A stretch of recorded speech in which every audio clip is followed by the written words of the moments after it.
Let me take a moment and talk about Riverside.fm. It allows you to record studio quality audio and up to 4K video. When you need to record audio and video, Riverside.fm can do it. So if you're looking for a hero platform for all your recording needs, from podcasts to webinars to any video content, Riverside.fm. I've got a promo code for you where you'll receive a 30% discount on the first 3 months of your subscription. I'll give it to you twice. The promo code is SHIPIT.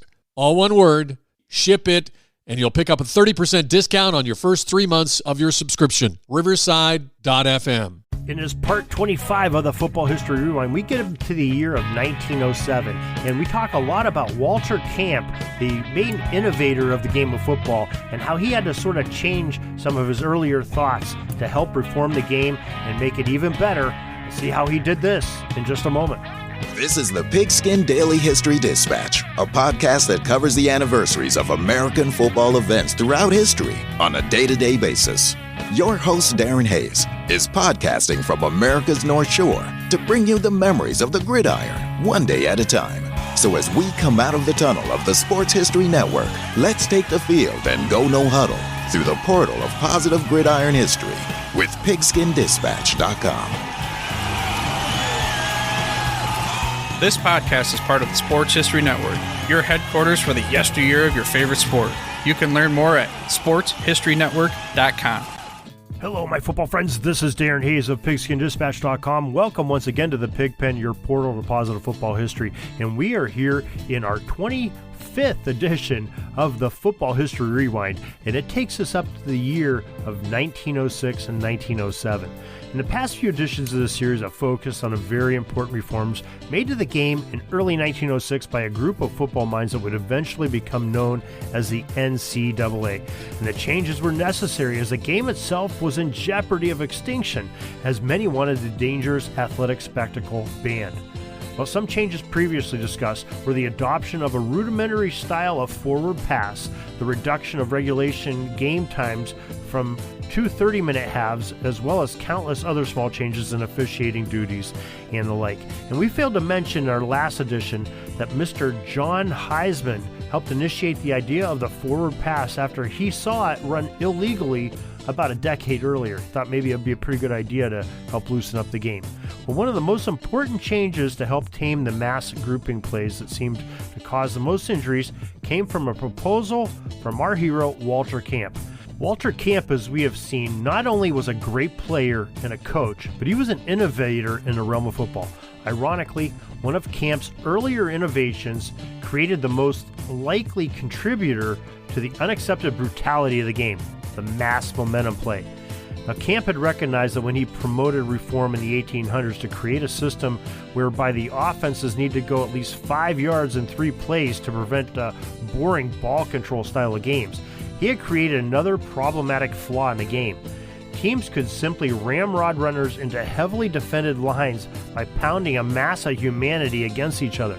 Injuries and ill feelings resulted from that style of play, as 5 yards was probably too short of a distance, and Camp had tried to make it a longer yardage. He tried to persuade people to go longer than 5 yards to a greater yardage, but it was to no avail, in particular because rivals Princeton and Harvard had become so good at using the mass momentum plays and revising them, the ones that Camp had invented, as their main offensive strategy, and to an increase in yardage to be gained for a first down was not in their best interest. It would sort of damper their whole offensive structure. And when Camp and other members of the old Intercollegiate Football Rules Committee were invited to join the other schools across the country in joint session, Camp was faced with either being lost as a little fish in a big pond or having great acceptance by the broad, larger population of rules makers who had a thirst for reform. Camp knew at the meetings that he would attend, he would be basically an attack and harsh scrutiny of the game he had developed. Walter Camp must have been a rare person because rather than go into the arena of rules reform in a defensive mode, he went into the meetings with the mindset of tweaking the rules of the game to make it even a better game that could stand the test of time. He wanted football to be a game of strategy where those with knowledge and integrity could overcome a larger, more physical opponent by using their intellect. Now, Camp's proposal of the increase of the yards to gain to 10 yards in 4 attempts or downs was widely accepted, and Camp fully expected the brutal runs up the middle to become a dinosaur of football plays, and the exciting end runs would replace it. What eventually did happen was that the forward pass eventually nullified Camp's dream, because the threat of the pass made defensive backs drop back a little further than before to defend the pass, and thus reduced the reinforcement potential that the backs used to provide to stuff the run. To Camp's delight, though, the passing game provided for even more strategy by using alternative ways to attack a defense. Mass momentum plays did not disappear, though, as many thought. Running off tackle using blocking backs became a very popular way to gain good yardage, and the defensive backs retreating to defend the pass. This would lead way to another serious threat of mass momentum plays, ruining the game of football by causing widespread injury around the country. And we'll talk about this in a little more detail in a future article and how the issue was overcome. Football, though, in 1906 and 1907 was a very interesting game, as the coaches around the game used their newly adopted rules to try and gain advantages over opponents. One interesting example of this is when the rule stated that when a forward pass went incomplete out of bounds, it became the defense's ball at the point it went out of bounds. So many teams started using this play and its incompletion as an alternative for punting the ball away. Not quite what they intended, I don't think.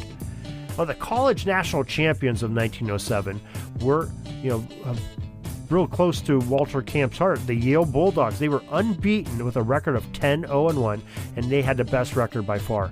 The Helms Athletic Foundation, founded in 1936, declared retroactively that Yale had been the best college football team of 1907, and Yale was named as champion by 6 other different entities. The University of Pennsylvania was not named a champion by any of those, but the university proclaimed its own name as the title bearers with their 11-1 record, which is pretty stellar. And they outscored their opponents 256-40, so maybe they had a point. But they did have that one loss, and it was a 26-6 drubbing at the hands of Pop Warner's Carlisle Indians team, with a young man named Jim Thorpe who had to beg to get on the team and beg Pop Warner for playing time. And boy, did he prove himself right, and made Warner look like a genius when he started him.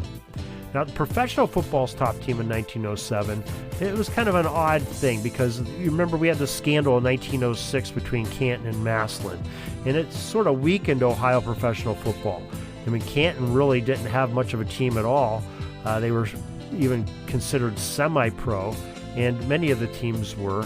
But Massillon somehow put together a team called the All-Massillon team, picked themselves up and fought off a tough Shelby team, and also an up-and-coming Columbus Panhandle squad to win the Ohio State title, thus making them probably the best team in professional football.